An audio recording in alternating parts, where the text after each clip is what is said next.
मध्य प्रदेश में मैं जनता की सेवा करने के लिए अगर किसी का उदाहरण विधायकों को देता हूं तो वो नाम है श्री रमेश मेंदोला जी का।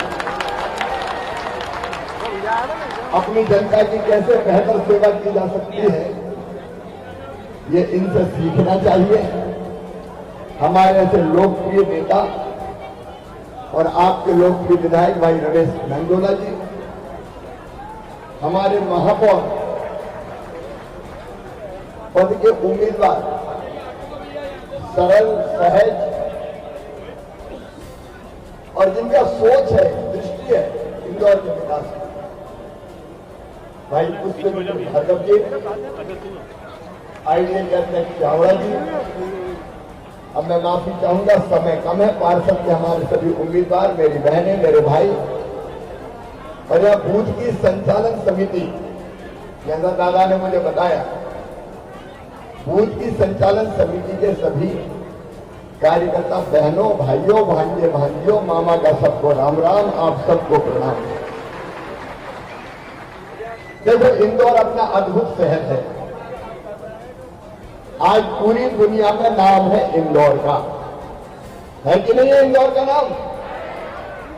स्वच्छता में, जन भागीदारी में, लोगों की मदद करने में अगर कोई उदाहरण देते हैं तो प्रधानमंत्री नरेंद्र मोदी जी भी इंदौर का उदाहरण देते हैं। इंदौर मेरे भी सपनों का शहर है। आप जानते हैं कि मैं इंदौर और इंदौर की जनता को कितना प्यार करता हूं और उसके पीछे कारण भी।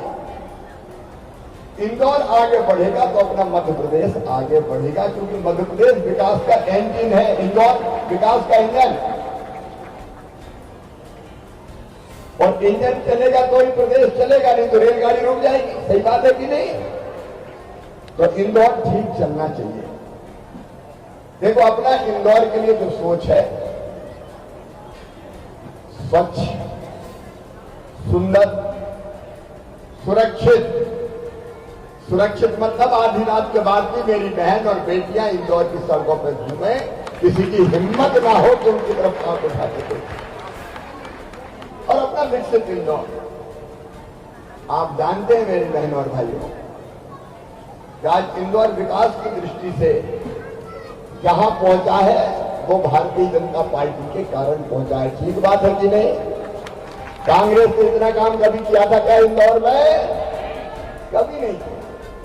और कांग्रेस तो वैसे भी कई कुछ पार्टी हो गई है। कांग्रेस ने हमेशा किया तुष्टीकरण, और उसी का परिणाम है कि राजस्थान में गर्दन रेत गए आतंकवादी, गर्दन काटते। कांग्रेस की सरकार महाराष्ट्र में भाभी गर्दन काट के मार डाल। भाभी कांग्रेस और शिवसेना की सरकार थी।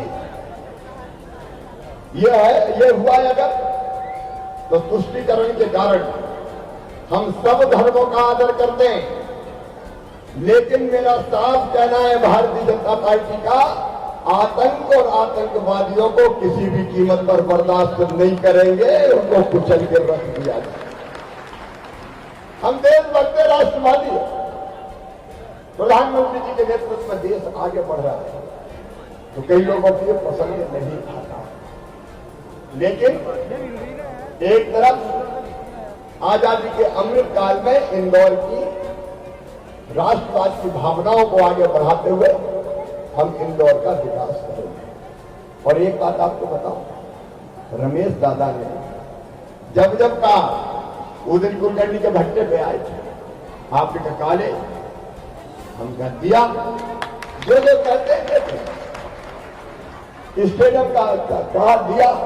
अच्छा, दादा भी बड़े कलाकार, ये मांगते रहते, बड़े शांत स्वभाव से, चुपके चुपके, ये और दे दो, ये और दे दो। तो विकास में तो कोई कसर नहीं छोड़ेंगे, अपन जनता से कह देते हैं। पार्षद के उम्मीदवार हमारे सारे अभी यहाँ पे उपस्थित है, मैं उनसे कह रहा हूं 3-4 चीजें। नंबर 1, वैसे तो दादा बहुत ध्यान रखते हैं, लेकिन अपने अपने बाड़ी का ध्यान रखें।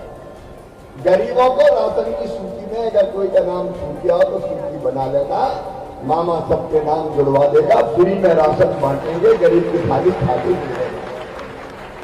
नंबर 2, संबल के सारे ना योजना ही बंद कर दी कमलनाथ।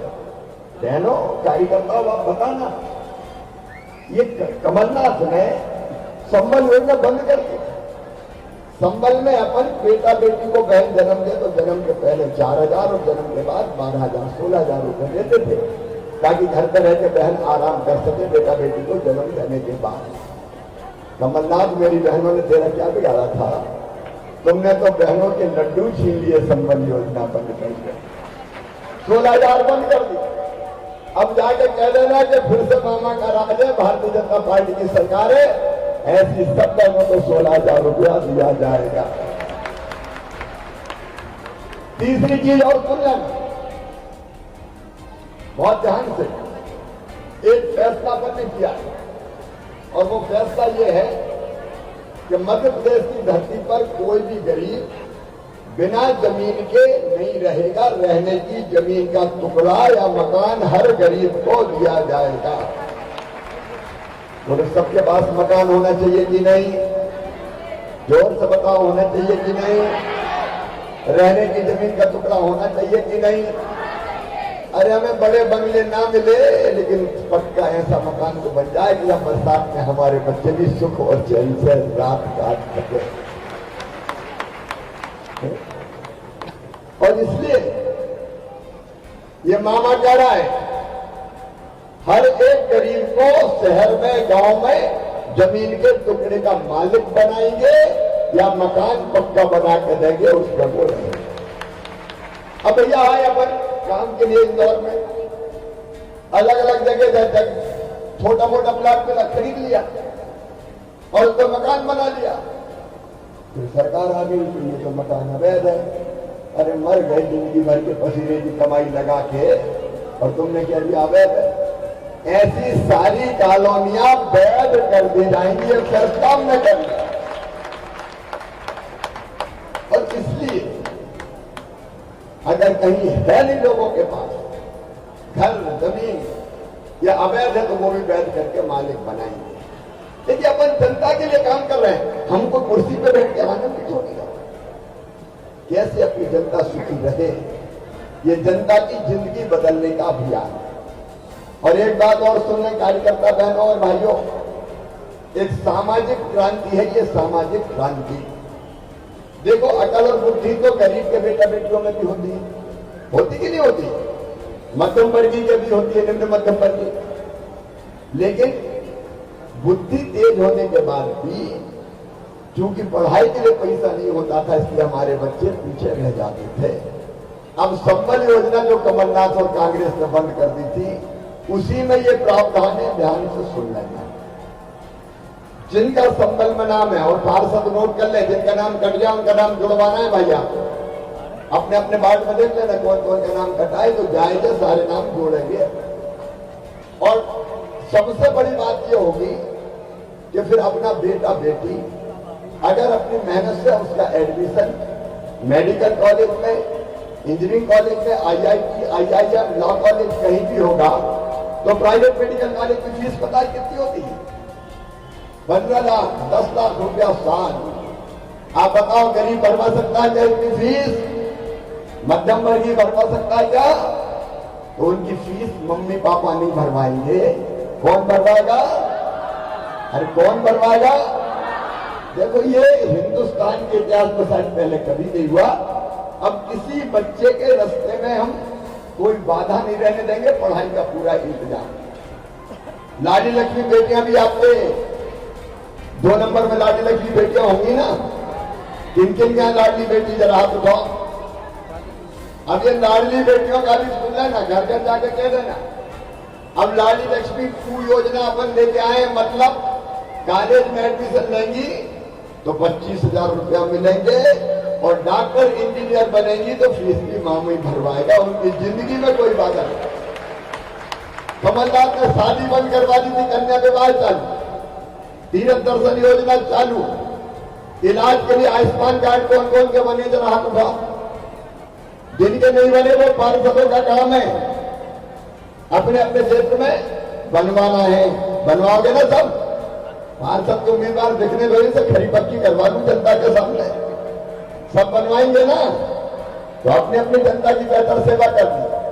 और ये संबल कार्ड बनने के बाद, आयुष्मान कार्ड बनने के बाद 5 लाख रुपए तक का साल में इलाज प्राइवेट अस्पताल में भी होगा, इलाज के लिए भटकना नहीं पड़ेगा। ऐसे दादा हमेशा कोशिश करते हैं कोई बीमार हुआ और मेरे पास आते हैं पैसा दे दो, तो मुख्यमंत्री स्वेच्छानुदान से भी हम देते हैं। विधायकों की निधि भी 50 लाख रुपए तक की है। और इसलिए सोच के देखो, लंबी बात नहीं करूंगा, कई काम में गिना सकता हूँ। तीरथ दर्शन यात्रा फिर चालू हो गई, कई काम में गिना सकता हूँ, लेकिन आज चूंकि आखिरी दिन है प्रचार का, मैं ये कह रहा हूं आपसे सीधे कि विकास हो चाहे जनता का कल्याण हो, अपना भारतीय जनता पार्टी का कोई मुकाबला कर सकता है क्या? और इसलिए एक एक घर में आज 4 तारीख के 6 को वोट डालेंगे। जहां जहां हितग्राही है उनके पास जाओ, हर द्वार खटखटाओ, उनको समझाओ कि भैया इसमें कोई रिश्तेदारी नहीं चलती, इसमें जाति नहीं चलती, इसमें तो कौन हमारा काम करेगा, जो हमारा काम करेगा हम उसको वोट देंगे। सीधी बात है कि नहीं है? इधर वालों से भी पूछ रहा हूं, मैंने बहुत बोल रही है, सीधी बात है कि नहीं?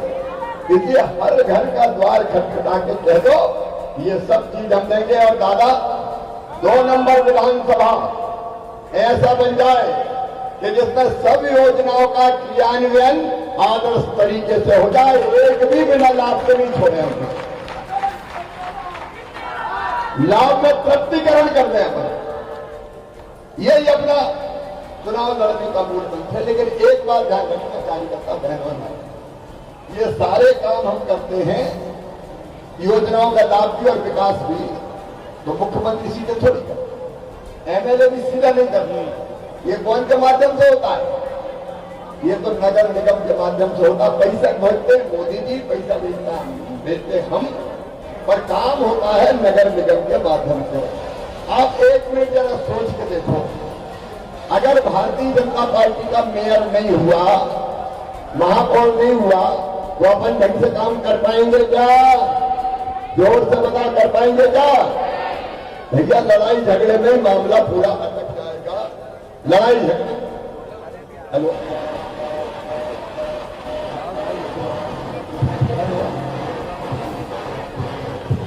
लड़ाई झगड़े में पूरा मामला 5 साल चले जाएंगे।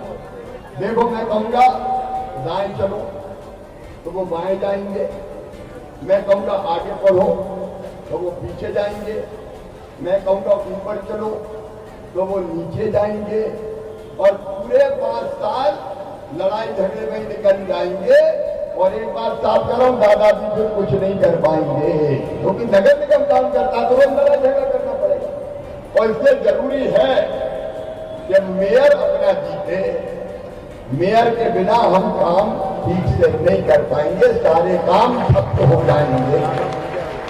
तो सब मेयर को जिताएंगे, इधर वाले भी बताओ जिताएंगे, पुष्पमित्र भार्गव को मेयर करेंगे। लेकिन पार्षद के बिना भी काम नहीं चलेगा, क्योंकि मेयर कौन सी उसकी बनती है जिसके पार्षद ज्यादा होते हैं, और वो इस सब काम करते हैं।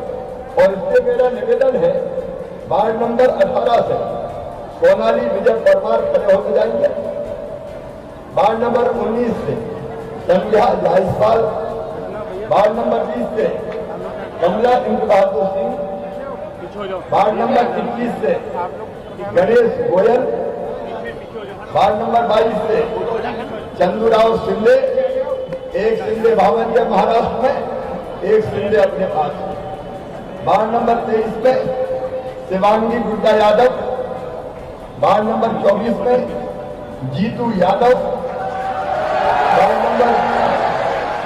वार्ड नंबर 25 में सुनीता चौखंडे, वार्ड नंबर 26 में लाल बहादुर वर्मा, वार्ड नंबर 27 में मुन्नालाल यादव, 28 में ज्योति शरद पवार, 29 में पूजा पाटीदार, 30 में मनीषा गंगोरे, 31 में बाल मुकुंद सोनी, 32 में राजेंद्र राठौर, 33 में मनोज मिश्रा और 34 में सीमा संजय चौधरी, आप उधर को करके खड़े होइए सबके सामने और आशीर्वाद मांगिए सबसे। कार्यकर्ता भी दिन और रात मेहनत करके इनको भारी बहुमत से विजयी बनाए। इनके वार्डों का विकास होगा, आप चिंता मत करिए। पैसे की कमी हम नहीं आने देंगे। आप मेयर दे दीजिए, पार्षद दे दीजिए, पैसे मामा भिजवाएगा, परियोजनाओं का नाम दादा दिलवाएंगे। बोलिए आप सब तैयार हो? भारतीय जनता पार्टी को जिताएंगे, उस मुख्य भाजपा को मेयर बनाएंगे, पार्षद की बीजेपी को जिताएंगे, तो संकल्प लेके जाएंगे कि 3 दिन चैन की सांस नहीं लेंगे, दिन और रात एक कर देंगे। हम भी वोट देंगे और बाकी सबसे दिलवाएंगे। दोनों हाथ ऊपर उठाते, दोनों मुट्ठी बांध के, भारत माता की जय बोल के, कमल के फूल का बटन दबाने का भाजपा को जिताने का संकल्प लेंगे। बोलिए भारत माता